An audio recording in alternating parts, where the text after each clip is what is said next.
नमस्कार।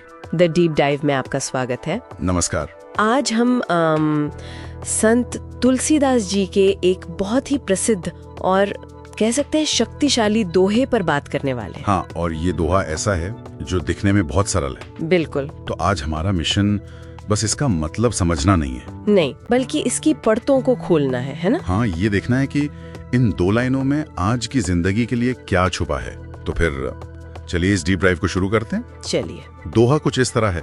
राम नाम जपत रहो, तुलसी यह उपदेश, जस जस करिहु राम भजन, तस तस मिटी ही क्लेश। वाह, इसकी लय ही कितनी शांत करने वाली है एकदम। तो पहली नजर में ये बहुत सीधा लगता है ना?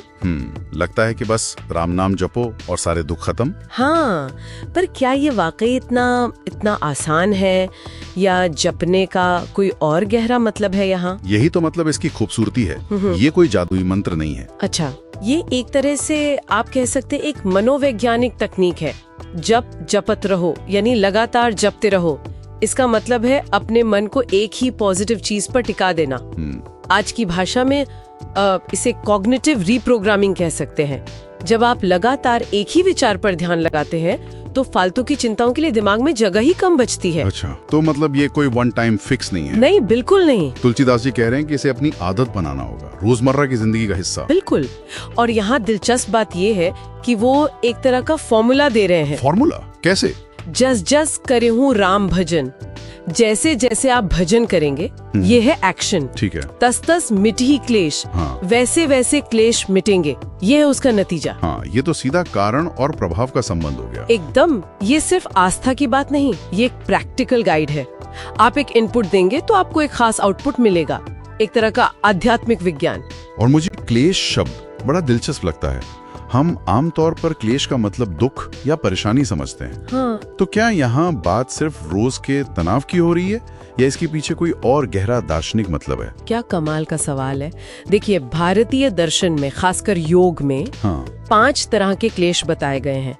अविद्या यानी अज्ञान, अस्मिता यानी अहंकार, राग यानी लगाव, द्वेष यानी घृणा। अच्छा। और अभिनिवेश यानी मृत्यु का भय। ये वो जड़ें हैं जिनसे हमारी सारी परेशानियां निकलती हैं। अरे वाह, तो ये सिर्फ बाहरी दुख की बात नहीं है। नहीं, ये तो मन के अंदर की उथल पुथल की बात है। एकदम। तो जब तुलसीदास जी क्लेश मिटने की बात करते हैं तो वो शायद इन्हीं गहरी मनोवैज्ञानिक गांठों को खोलने की बात कर रहे हैं। मतलब सिरदर्द मिटाना नहीं, सिरदर्द की वजह को ही खत्म करना। बिल्कुल सही। जब आप लगातार किसी सकारात्मक ऊर्जा पर ध्यान केंद्रित करते हैं तो धीरे धीरे अहंकार, लगाव और घृणा की पकड़ ढीली पड़ने लगती है। तो अगर हम इन सारी बातों को जोड़ कर देखें तो ये दोहा सिर्फ एक धार्मिक सलाह नहीं है। नहीं, ये तो मन को साधने का एक मैनुअल है। एक ऐसा तरीका जिससे हम बाहरी परेशानियों और अपने अंदर के उन क्लेशों, जो असल में सारे दुखों की जड़ हैं, उनसे निपट सकते हैं। बिल्कुल सही।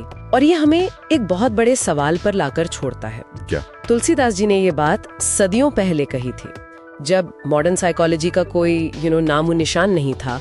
तो क्या ये सिर्फ एक आध्यात्मिक आश्वासन है या वो उस वक्त ही मन के काम करने के उस तरीके को समझ गए थे जिसे आज हम माइंडफुलनेस और कॉग्निटिव थेरेपी जैसे नामों से जानते हैं? ये सोचने वाली बात है ना?